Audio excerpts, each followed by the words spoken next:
Hey there, love. Before we get into today's episode, I wanted to give you a reminder that I have an Investing 101 course. This is a masterclass to help you grow your wealth through investing. I call it the Investing 101 for grown-ass women. This is specifically geared to help you get onto the road of financial freedom. In over 2 hours of content, you'll gain an understanding of investment strategies and how you can use them to grow your wealth. You will understand different investment types. So you've heard of ETFs, mutual funds, stocks, bonds. What does it all mean? I will teach you, and you will use this to create a diversified portfolio. I will help you develop an investment plan that takes into account your personal goals and values.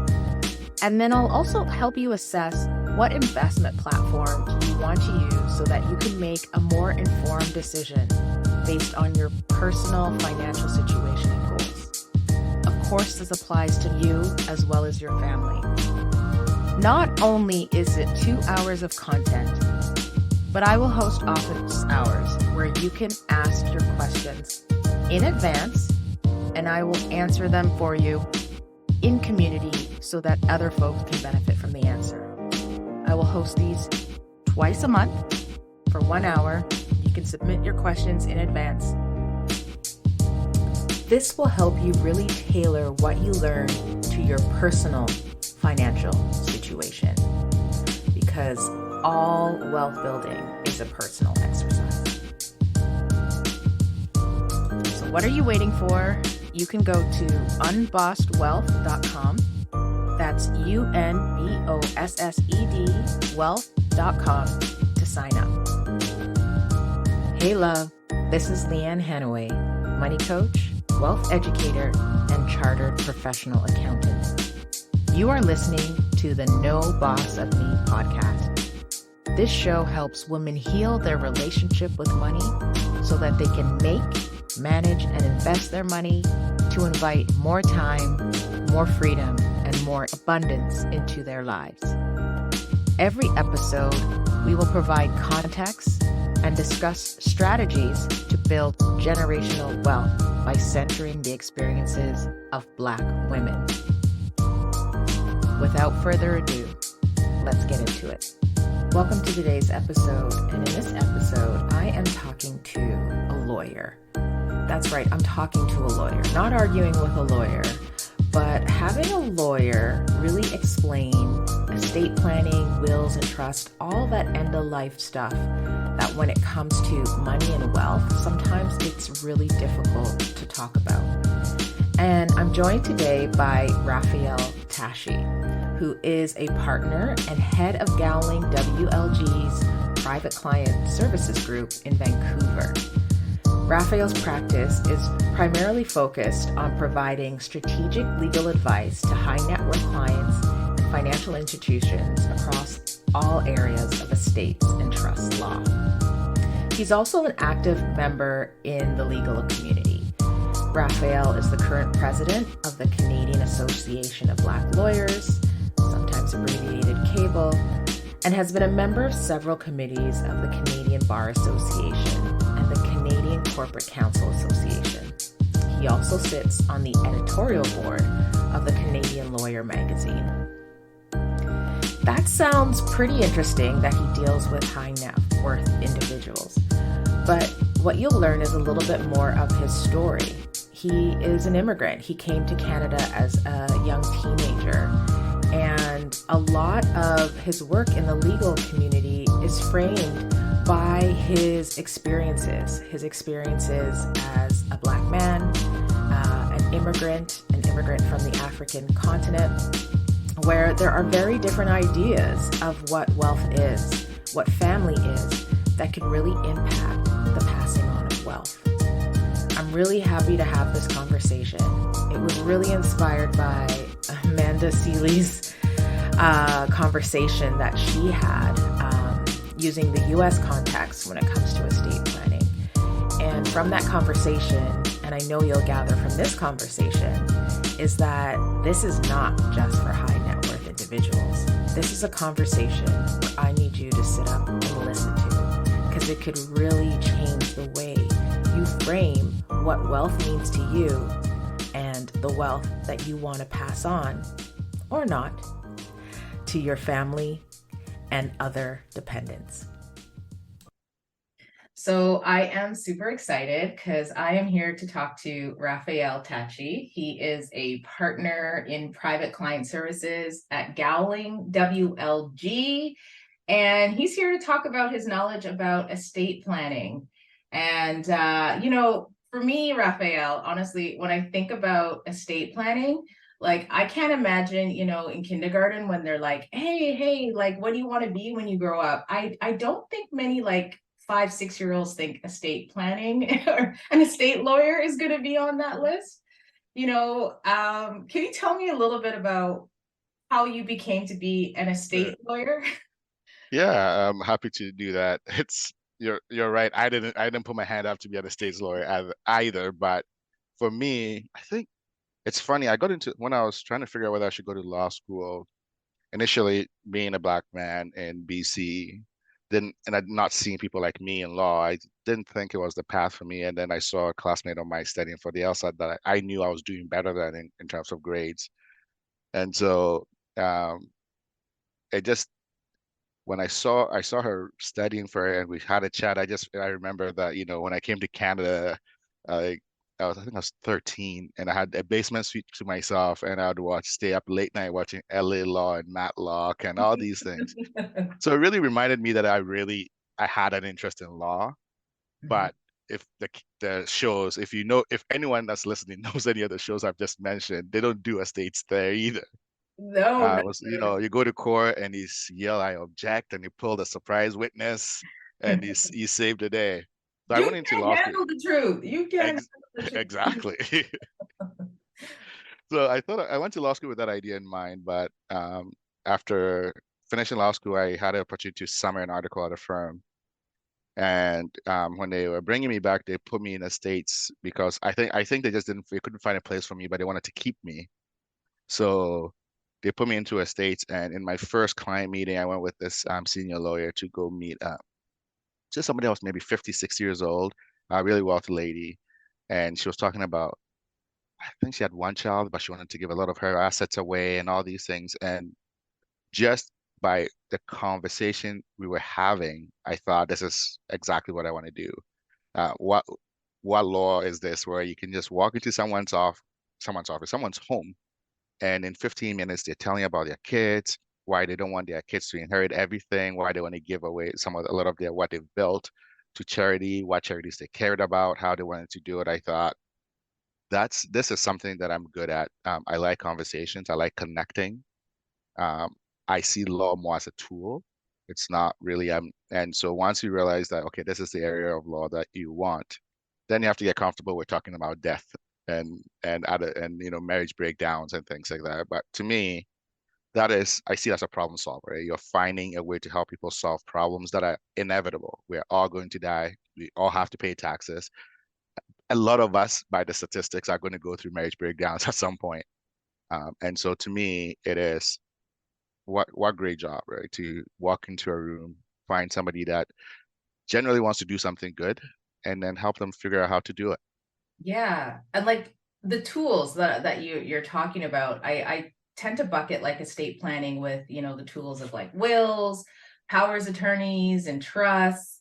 And often those terms are really synonymous with like high net worth individuals kind of needing that. Right. What in your experience has been the need? You talked about being an immigrant. I'm a first generation Canadian.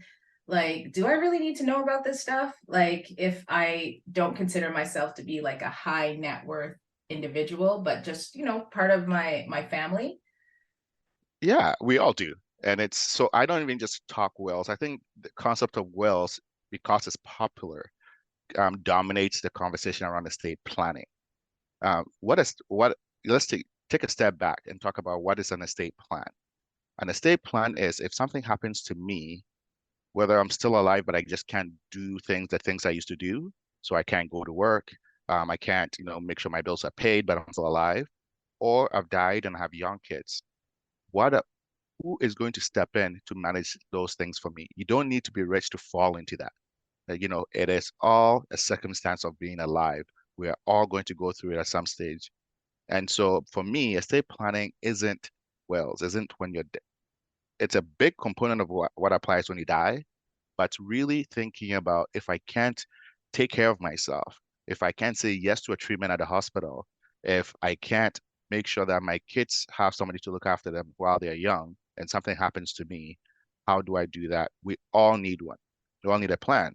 Now, lots of people will say, well, I get it, but I still don't want to do it. And what I explain to folks is you're already doing it. You just don't know. You just haven't been intentional about it. Mhm. So think about it. Do you have a job? Do you have life insurance at work? Have you put a beneficiary designation on there where you say if something happens to me, the money goes here? That's part of an estate plan. Do you have a pension plan? Do you have an RSP? Do you have someone's name on there? If you don't, that is still a plan. Not having anything is still a plan because Canadian law forces you and imposes a plan on you, whether you like it or not. The question is, do you want your plan to be something that you direct? And so Mhm. I've given you examples of where we're already doing it either through work, because work is making us do it, or if we don't do anything else, Canadian law generally will step in and fill the gap because there's no such thing as something happening to you or you dying and the assets just sitting there. Worst case scenario, the government is going to have a plan for it, which is they will take it. Right? And so there is a plan for you. The question is, do you want to control what that plan looks like? Okay.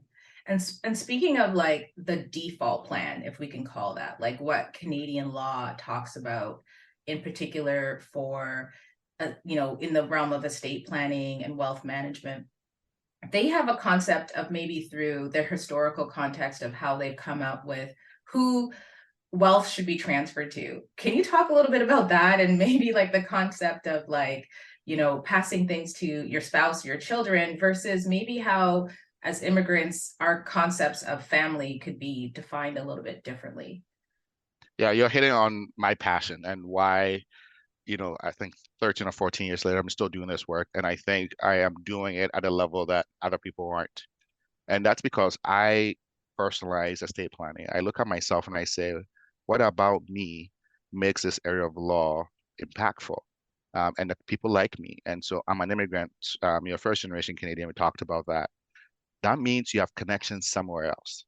That means when something happens to me, maybe the people that I want to make sure are okay aren't in Canada.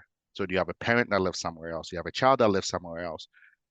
How are you going to provide for that person that's not here? Canadian law doesn't always take into account some of those things.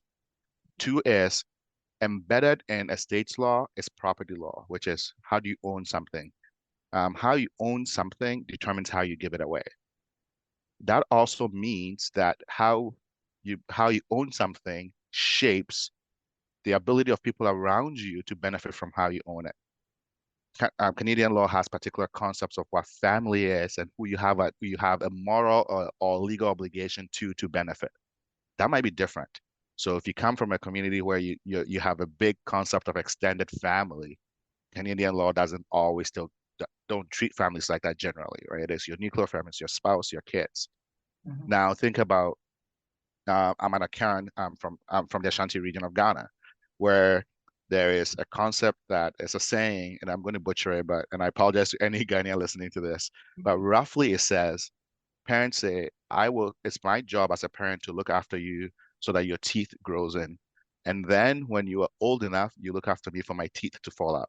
What does that mean? Like, let's break that proverb wisdom apart and see what that means. That's an estate plan, right? It is an estate plan that says the parent spends what they have while they're capable and working and earning on their child, so that if you think of successive generations doing better, you do better so that when the parent can no longer provide for themselves, your job is you provide for them.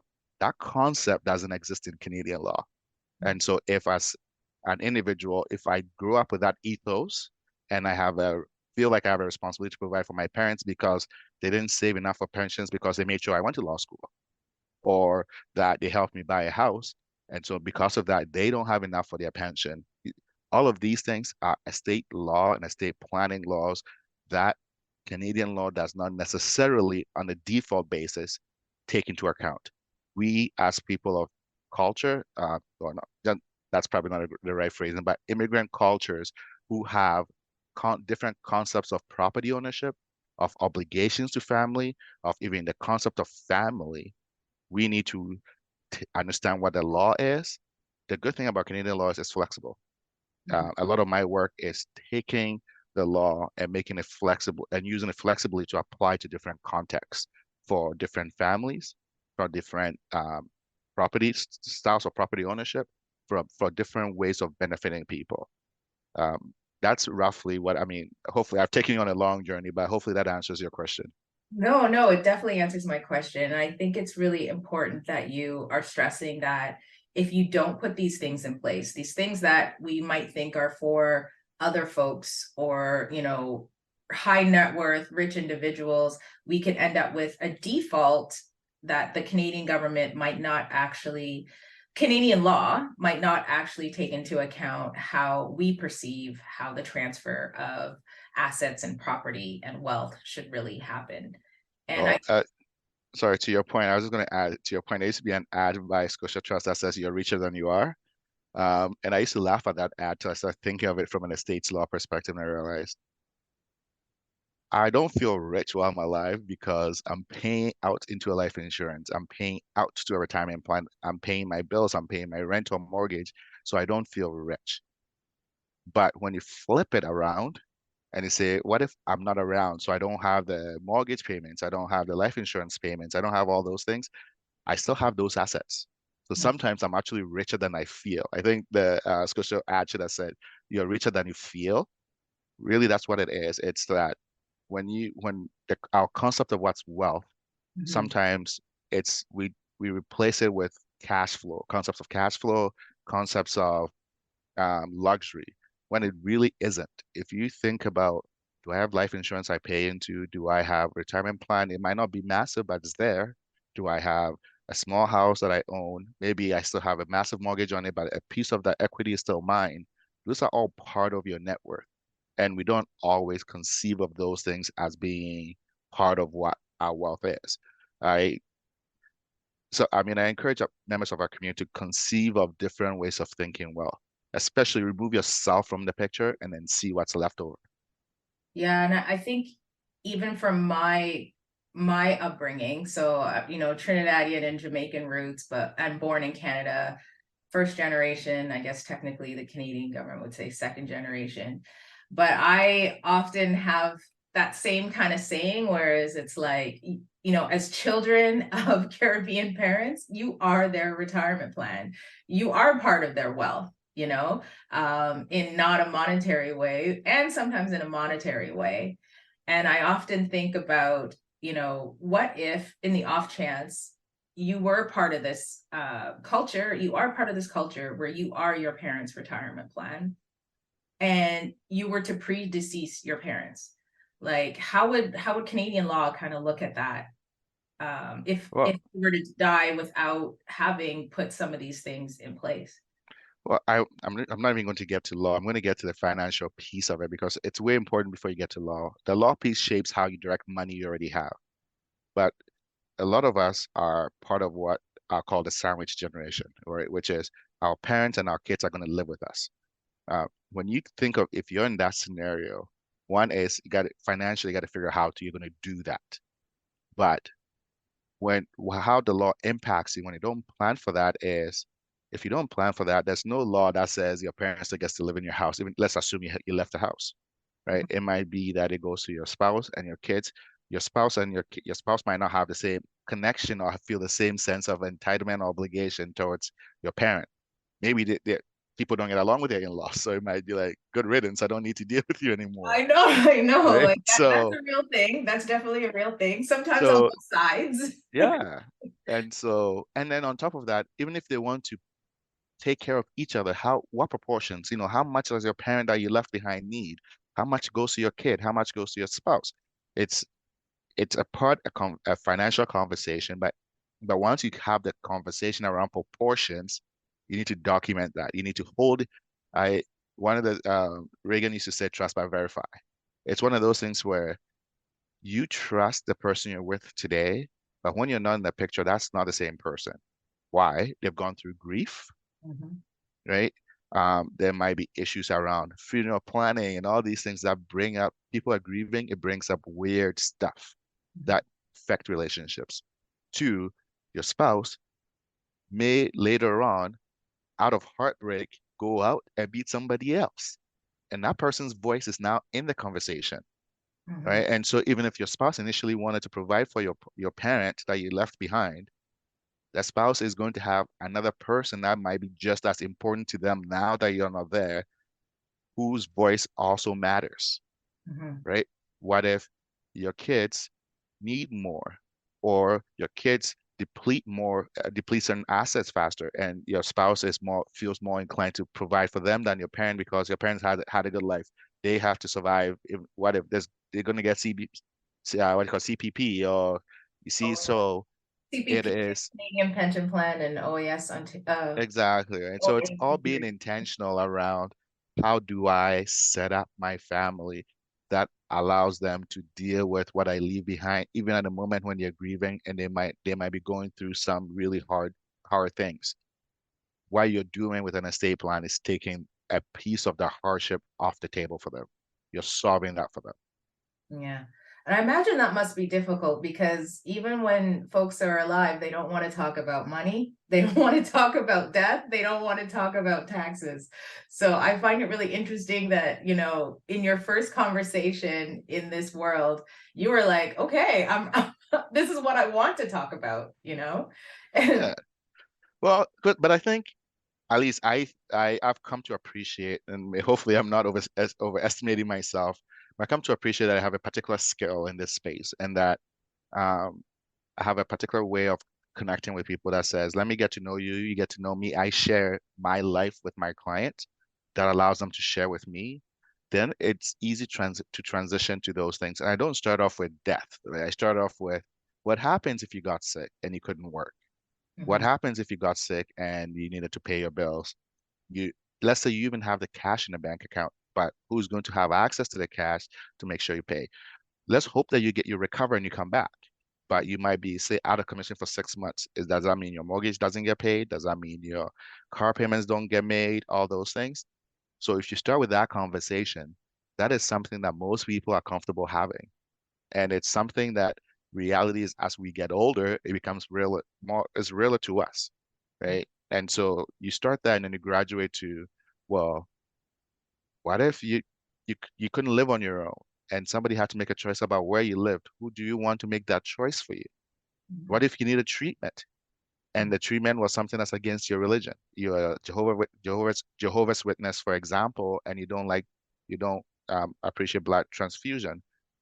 How would you deal with that? And so you start off with smaller bites and then you work your way to the big conversations. By the time you get there, most people are comfortable because they've thought about sickness, they've talked about accidents, they've talked about, and then now there's only really death left. And for me, I make it fun. I joke, I'm a man, men die first, right? So I usually will say, okay, hey, spouse, let's kill your husband off.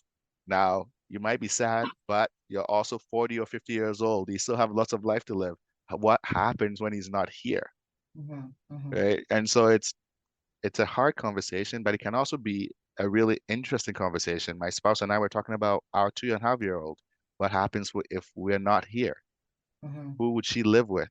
Who would raise her like the way we want her to be raised? And so once we ask that question, it takes away your death. Like the death part is gone now. Now it's focused on your kid, right? It's Mhm. how, oh, I would want her to go to university at SFU because that's where I went. Okay, can she afford it? Okay, who would make sure that she went to SFU? Oh, I would love for her to travel. Remember the vacation that we took? And her first vacation was so much fun. She loved it. She came back saying, beach, beach, beach. Yeah, that would be awesome. Who would take our kid to the beach? So the conversation moves away. Yes, the premise is you died, but now you're thinking about your child, right? You're thinking about somebody you care about and how you're going to make sure that they get all the things that you want them to have. Mhm. Mhm. To me, that's how you have those conversations, but it is hard. Culturally, it's a very hard thing for people to contemplate. But my feeling around these things is you take it slowly. Sometimes it's one conversation, sometimes it's multiple conversations, but we get there. Mhm. I like that, stepping into, first, what if you would happen to be sick or you're incapacitated, and then moving on to, the death conversation. And even in having that conversation, if you're someone who doesn't necessarily have a lot of money, maybe just a pension and a savings account, do you really truly need a will, or could you just name your beneficiaries or your successor holders and kind of move on? Yeah. So the thing I tell every client is an estate plan does not have to be everything. It does not have to include a will, but a will is a basic foundational stuff because a will is a catch-all document. So who cares? Let's not talk about death. Let's just say if something happens and maybe you have money you don't even know you have. Maybe you're getting an inheritance from somebody who's done the estate plan that you didn't think was going to give you anything, or you win the lottery down the road and you haven't thought about it. So the will is a catch-all document. It's a good thing to have, but it's not necessary all the time, depending on your asset base. So if you have a pension, you can put a trusteeship or a beneficiary designation on your pension. That is an estate plan. That's it. That tells the government or whoever is providing your RSP or your pension where to send the money. You have life insurance. You put out a beneficiary designation that goes, but it won't catch things like your clothes, like the special painting or the heirloom that you got from your mom that you want to make sure that your daughter gets or your son gets. Those things are the reason why you end up with wealth, right? It's because it catches those things and it forces you to think through those things. I'm standing in BC. In BC, lots of different things are now being considered by courts to be wills, right? So you might not think you have a will, but if you sat down and wrote something down and you said, the painting I got from my mom to my daughter, and you've written those things down, in some instances, your family members might find out surprisingly that that's a will. The Mm, other piece is what the will does is it helps deal with third parties, right? So do you have a bank account? Is somebody going to close that bank account? Is there like even a dollar in there? To close it, they need to prove you've died.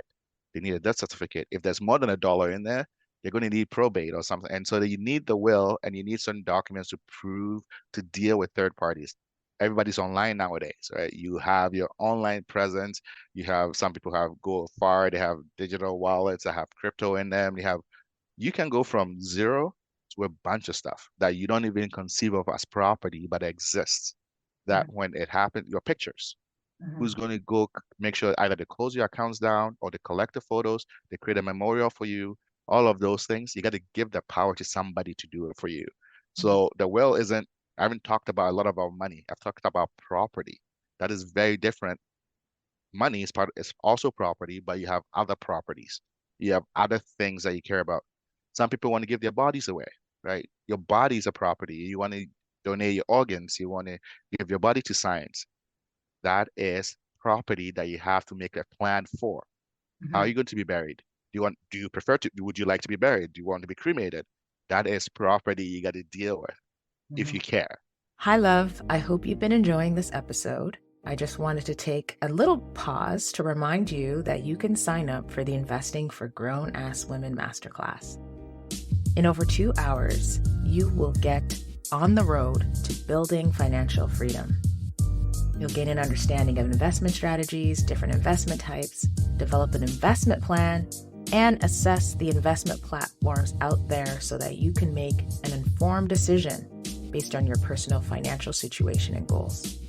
Plus, with over 2 hours of office hours where you can ask your targeted questions to really help you tailor all of the information to your personal situation, you really can't lose. Sign up at unbossedwealth.com. That's UNBOSSEDWEALTH.com. Mm-hmm. So basically, I'm hearing that definitely you need to think about these things. Maybe some things that you might consider you're doing is a will in certain provinces, depending on how current laws are going. I often, like, when I think about a will, I'm always reminded of when I was a lot younger than I am today. And my mom had like immigrated to Ontario to find a better job, and she left me and my brother single mom at the time, and left me and my brother with my aunt. And we were playing in the house. I don't remember what we were doing, but I'm going to date myself, but under the record player.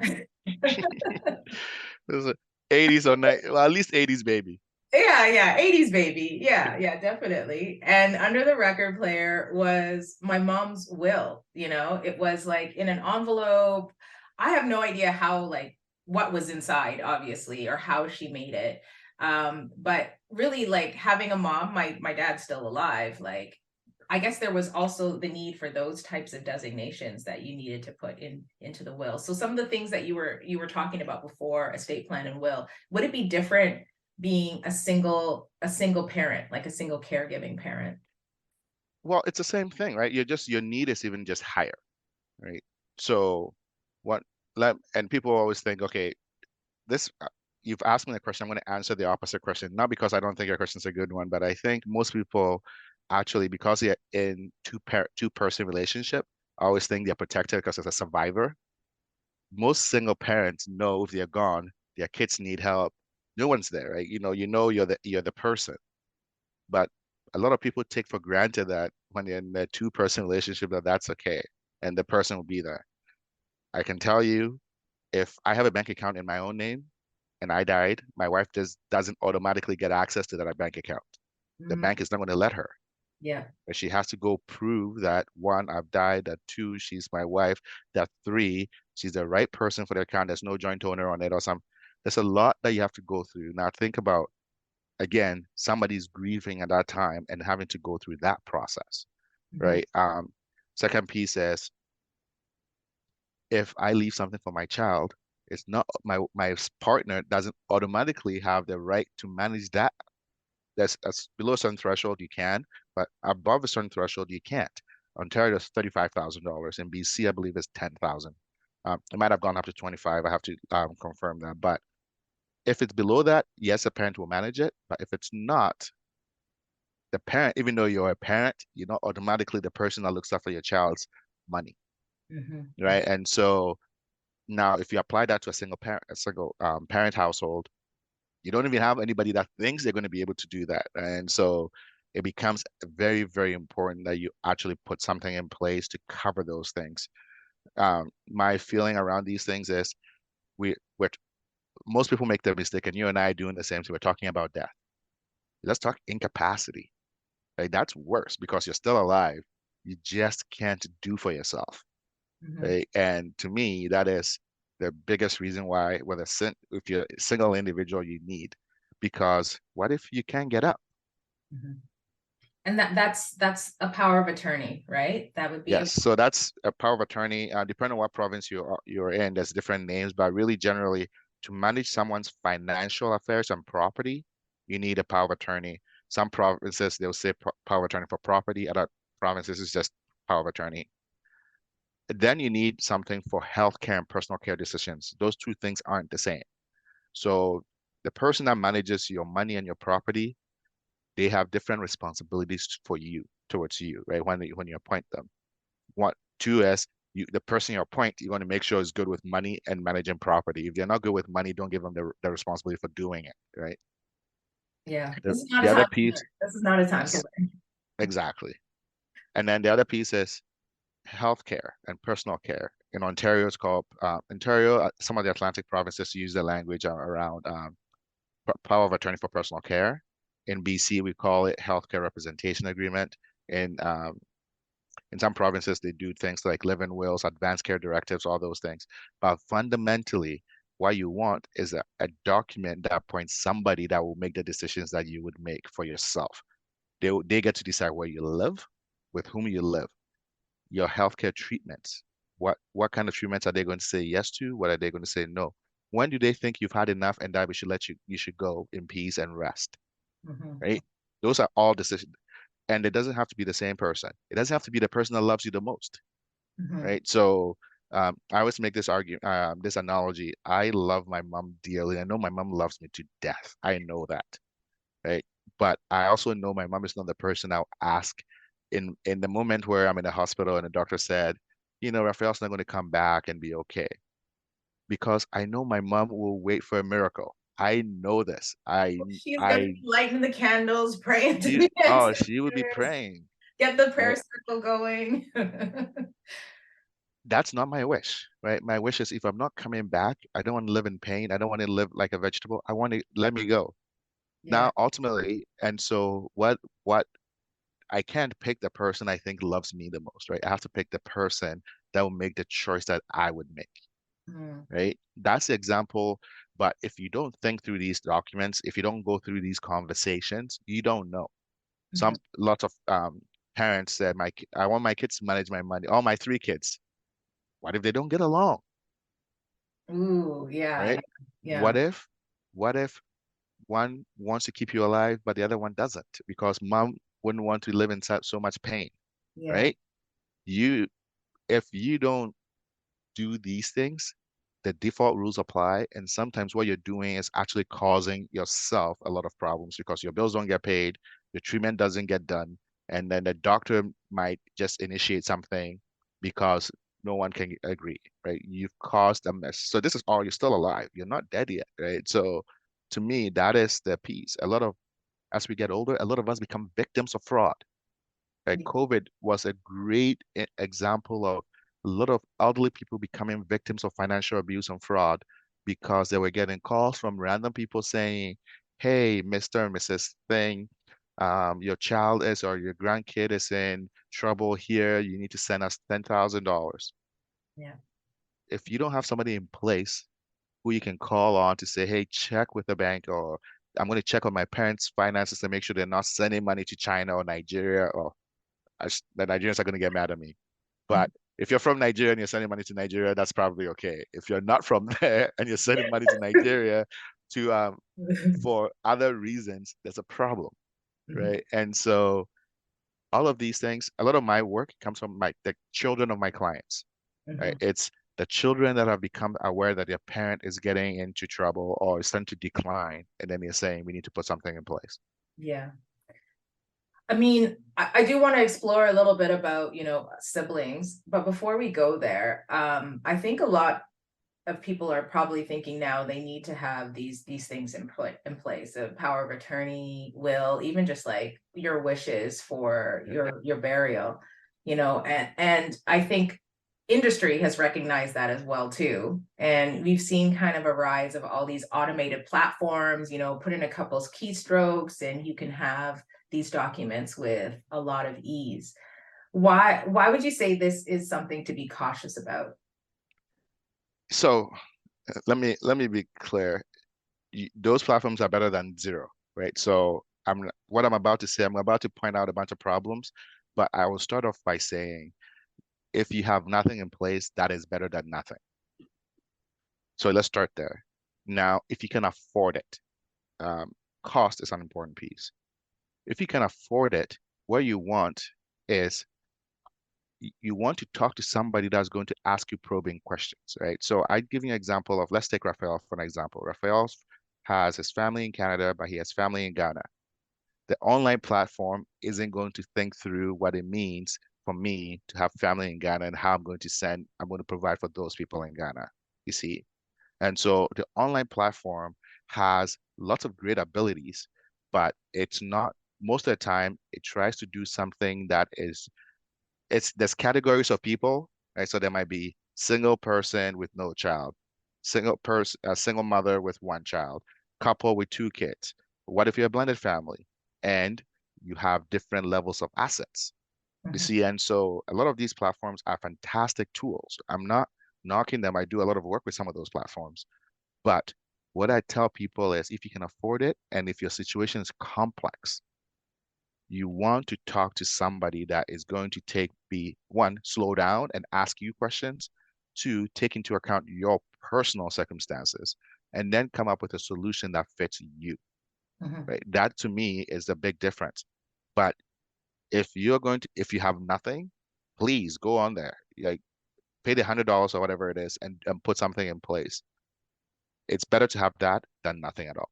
Yeah, it's much of the way I think about a lot of this robo advising and automated advising. And it's better than not having money put away, you know.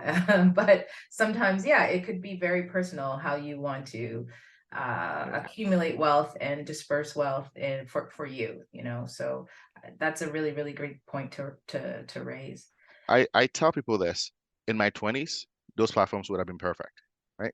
Because what did I need? I really just needed some basic thing that says if something happens to Raphael, this person takes. So I didn't have a lot. I didn't have a lot of legacy. Now you add ch a child, you add mortgages, you add bank accounts, retirement plans, insurance, family that now, when I was younger, those people in Ghana, they didn't depend on me. But now I have to, so you start to think, okay, I've now have just as complex as my life is now, I need somebody that's going to take the time to understand the complexity of my life and help me build something that responds to it. You Mhm. can't address every single issue.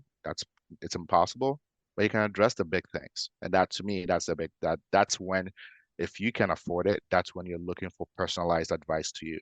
Mhm.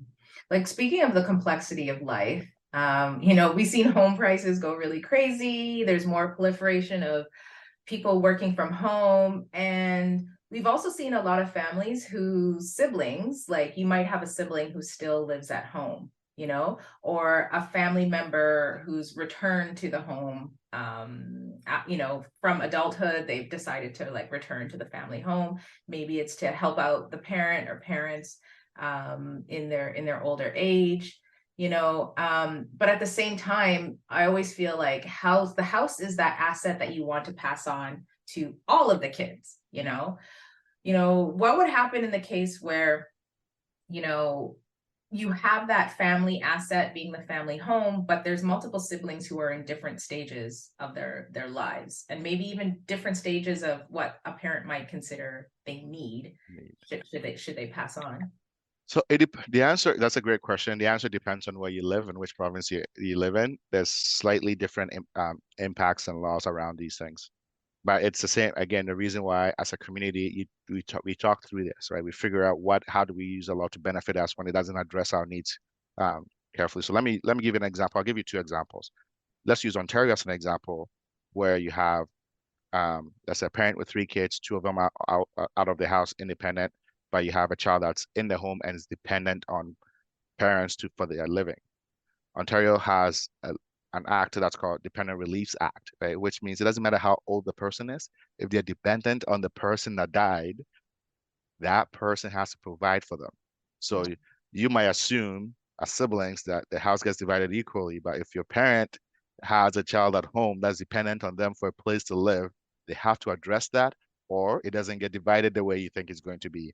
Or at minimum, it gets delayed for a very long time, right? And is So that in the case of actually having it go in through the will, like go pass through the estate? yeah, Even if it goes through the state, this rule would it still. goes to it's even more so when it goes through the estate because you're going to this is how you get to that scenario. One is the house is registered with say land title office, right? So to transfer the land once your parent has died to say the kids, you have to deal with the land title office. The land title office is going to look at you and say, I don't know you from anywhere. You're showing me a piece of paper. How do I know you didn't fake that paper? That paper you think it's a will. Go to court, let the court tell me that this is real and that I can deal with you. So you go to court. This is called probate or getting a letters grant of certificate for a state administration, right? So you go there and you apply for the court and you tell the court this is the scenario. Once you get there and you start applying for the court to one, say the person's died, two, their will is valid, three, you're the right person to deal with, what you have to do is give notice to everybody that you're doing it, anybody that's going to benefit from the estate. So your three siblings, your two other siblings all get notices. If the sibling that lives in the house, because the virtue of getting notice, also gets a copy of the will, and he sees that the house is going to be sold and divided into three pieces, but he lives there, Mhm. right? Yep, yep. So the thing is, well, I don't want a house to be sold. Where am I going to live? Where am I I don't know gonna how long live? it's going to take. You're going to kick me out of where? You're going to kick me out of my home, Mom. How about he's been there? Mom got sick while before dying, so because he was around, he's helping out, Mom, taking her up the stairs, cleaning the house. No, I don't. I deserve more than half of this. What Mhm. that is then there's an ability to challenge the estate because Mom didn't provide adequately for the child that was in the home. and the cost of challenging it comes out of the estate. So the incentive is to do what? Is to challenge. They'll Mm-hmm. come to somebody like me and I see dollar signs Mm-hmm. because Or even the if my other client, siblings might just give up, or or exactly. yeah, yeah. And so what happens is in that scenario, even if the siblings give up, no one's walking away happy, Mm-hmm. Yep. right? Yep. Like they're not working, like the relationship isn't the same. Mm-hmm. But there's a solution to that, right? If you think about it, if you're in that scenario, it is okay. I'm going to give my kid that this is an example. It's not like the solution in every case, but I'm going to give my kid that lives in the house a year to live there and find a place before I sell that house. And then I'm going to tell the court that I'm giving them a year after I die so that they have a year to figure it out. Mm-hmm. And then after that, I'm going to court. I want them to sell the house and I want everyone to get it equally. And I want so that if my child now needs money saved for rent, they got it. It took him we gave him a year to find a place. Then we sold the house after the year, and then he got a piece of it to deal with the house.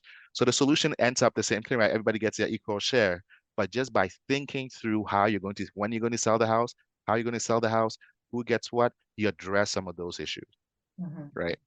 Yeah. You can leave a letter of wishes explaining to the court why you decided that you're going to split the money equally among the three siblings. Because yes, this one was in the home helping me out, but guess what? I bought food for them. I paid, they didn't pay hydro, they didn't do anything. So they helped me, but I also provided for them in a way that I didn't provide for the other two, Mm-hmm. right? So it is the solution is the same. It's just thinking through your set of facts to say what is going to be, what's likely going to be a problem here? How do I solve it? Mm-hmm. Maybe you put the house in a trust and you don't even go to court at all and avoid all the whole thing, right? So that's a solution. Yeah. I can go on, but I think in the interest of time, I want the issue will be different, say in the different provinces, but at least you get how you deal with taking into account your personal circumstances and coming up with a plan that deals with your circumstance. Mm-hmm. And like, would your advice change if it was, a vacation home, or even like, a sibling who's not living in there? You talked a little bit about a trust. I'm just wondering about what other kind of problems could arise in other Yeah, scenarios. vacation homes are a big example, a source of um, I guess this is the way you would say first world problems, right? But we First all, world as problem. as we say that, as I say that, I smile because I have lots of personal friends that are from the island or from Ghana, and then they have a family home that they go to visit, and like they all chip in, and maybe mom and dad when they're alive pay for it and support it, and you all go there. I have a friend that has a place in Jamaica. That's probably the best example I can think of. So mom and dad fund that property Mm-hmm. and then they get there. I've been there because he took me there, right? We went and hung out there for a week and came back. What if mom and dad are not around to fund that property anymore, but everybody still thinks it's theirs? One, parents might want the kids to have it because it's our family home. We've worked really hard. I want to keep it for as many generations as possible. You need to think about how you're going to share ownership of that property. Think about how you're going to fund how the properties, like, utilities, upkeep, renovations, maintenance, all those things. You have to think about how you're going to fund that.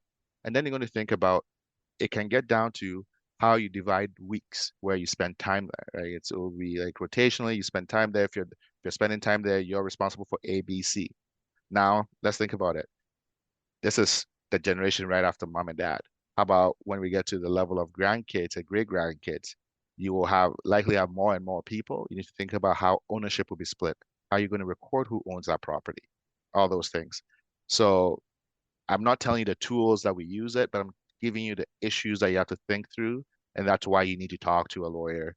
That's why, a wills platform, an online tool might not solve that problem for you because it can't get there. It's too complex. Mm-hmm. So that is why the issues are there. Once you have property and you have people, you have issues. You just need to think through what are the issues I need to solve. And when do you think is the best time to start thinking about these issues? Yesterday, um, right, the thing is, we don't know when we're going to be sick. We don't know when we're going to die. Like we don't know any of those things, and so the sooner the better. My view on these things is, at minimum, you don't have to solve the whole thing today, but you put your basic plan in place, and then you go, okay, what's next? What's next? And you're kind of on a journey. if you can afford it, do everything now. It's better. It's cheaper today than it will be tomorrow. That's for sure. Because I can tell you, every year my rate goes up. That's just the way law firms work, right? Inflation impacts our money and things like that. So better to do it today than tomorrow. But I also appreciate that a lot of our planning is complex and it's expensive, and no one sits down and says, "I'm going to spend $50,000 on an estate plan," right? Yeah, so you plan for it and you do it incrementally. You solve the immediate need first, and then you build on that from going forward. Okay. Okay. Woo. Okay. So a lot of work to do, a lot of things to start. And I think the real place to start is really talking about what is the like talking about what are the wishes, should there be a decline in health, talking about money. And I don't think that those are topics that our communities talk about, Caribbean communities really talk about. So how could you go about presenting the case to our elders that about putting some of these plans in place, or really thinking about these plans? Well, one, we do it ourselves first, right? Mm. And so the plan is to always have yours done and say, "I've done this. This is what were you thinking of doing?" Ask your parents. Oopsie. What happened?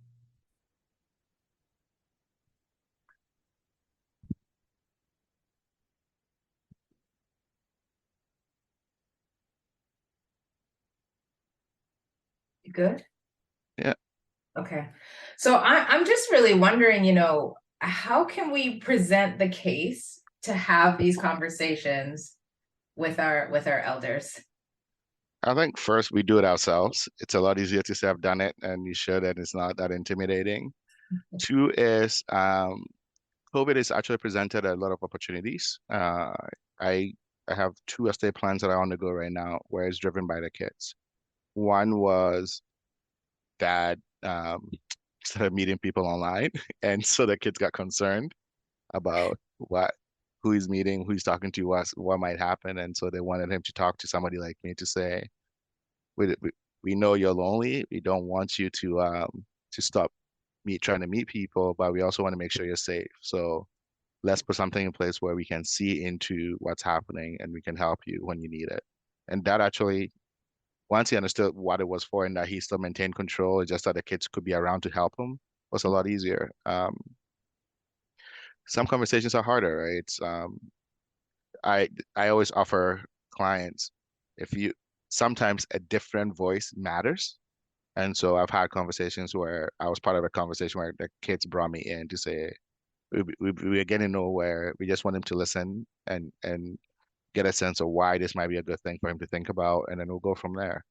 That's really usually where it happens. And sometimes it's like, hey, we'll focus on if you get sick. We're just going to deal with that right now, and then we'll worry about the will later. And but it's once you're comfortable with that conversations, you just move on to the next thing, and slowly you get there. But it's not ideal, but it's a way of moving this kinds of conversation forward.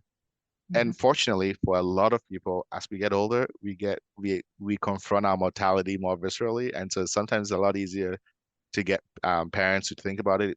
Sometimes they're just not aware of what they should be doing, right? And so once they know there's something for them to do, they do it. I joke that if your parent ever says, I'm going to disinherit you," I'm not, "Oh, you're not getting any of the house," they've thought about it, and then it's okay. Even if I'm not getting anything, just make sure everybody else gets something. Or Yeah. and then if you don't if you don't want me to have anything, then you really want to make sure you write it down and document it. Because Yes. if you leave it alone, I'll get something. And so it's I've literally had that conversation. I was like, "They're not getting anything." I was like, "Well, then do something about it, because otherwise they will get something." Yes, exactly, exactly. So this has been a really amazing, awesome conversation. I feel like there's a part two in here because there's so many other questions I really want to ask. But I'm gonna Happy to participate. Thank you for having me. This is fun. but I'm gonna make this my last question, and it's just really a one word answer, and it's to complete the sentence. You know, to me, wealth is I'm tempted to say, "Oh, you gave me one word, and I'm a one lawyer." word, So, lawyer. I'm holding for one word. wealth is health. That's t- Wealth is I health. think. Oh, okay. Um, I love that. That's amazing. It reminds well, It reminds me of what my dad says. Everything that we talked about only comes into play if you're on a healthy somewhere, right? So you're sick, you have an accident, you've died, all of it, you don't have your health. Wealth That, is health. that's something I try to remind myself. I don't always live by it, but I try to remind myself of it. Amazing. Thank you so much for your time in this conversation. Thank you.